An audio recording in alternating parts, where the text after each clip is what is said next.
प्रदेश सरकार की योजनाओं को आम लोगों तक पहुंचाने में अहम भूमिका निभाने वाले आंगनवाड़ी कार्यकर्ताओं को प्रदेश सरकार के द्वारा सिम कार्ड भी उपलब्ध करवाई जाएगी। वहीं पर अधिकारियों की माने तो सरकार की तरफ से दी जाने वाली इस सिम का उपयोग आंगनवाड़ी कार्यकर्ताओं के लिए बेहद ही जरूरी होगा।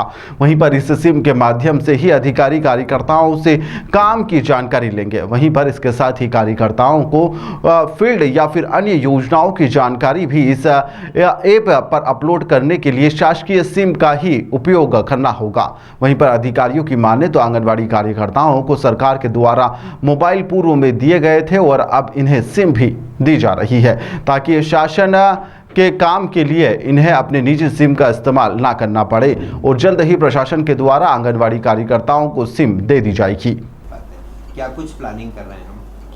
एक्चुअली पोषण अभियान में सभी हमने आंगनवाड़ी कार्यकर्ताओं को जिले की लगभग 2 साल पहले सभी को स्मार्टफोन दिए थे और बस उसमें यह था कि उसमें सिम उनको अपनी इस्तेमाल करनी थी। तो हालांकि विभाग उनको रिचार्ज का पैसा भी देता है, लेकिन चूंकि सिम उनकी व्यक्तिगत रहती है तो कई बार वो अन्य इस्तेमाल में भी उसका उपयोग कर लेते हैं, तो इससे समस्या कई बार आती है।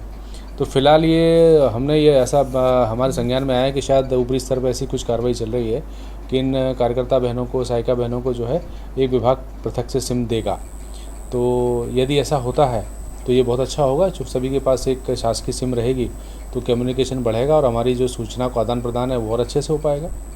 तो अभी हम निर्देश की होंगे जैसे बच्चों के स्वास्थ्य और इन पर भी हाँ, एक्चुअली आंगनवाड़ी का सारा काम जो है ऐप के माध्यम से होता है। एक पोषण ट्रैकर ऐप है और संपर्क ऐप है, ये दोनों इंटरनेट के माध्यम से चलते हैं।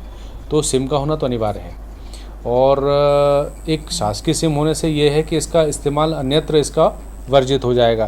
तो एक बंधनकारी भी होगा कि वो सिर्फ आंगनवाड़ी के काम में इसको इस्तेमाल कर सकते हैं। तो ये बहुत ही अच्छा होगा और इस निश्चित रूप से हमारे पास जो सूचनाओं का आदान प्रदान में, मॉनिटरिंग में और सशक्तता आएगी। तो अभी देखते हैं, हम निर्देशों की प्रतीक्षा कर रहे हैं। जैसे विभागीय निर्देश प्राप्त होंगे वैसे हम कार्रवाई करेंगे। ताज़ा खबरों के लिए सब्सक्राइब करें JSR टाइम्स और साथ ही नोटिफिकेशन पाने के लिए बेल आइकन को दबाएं।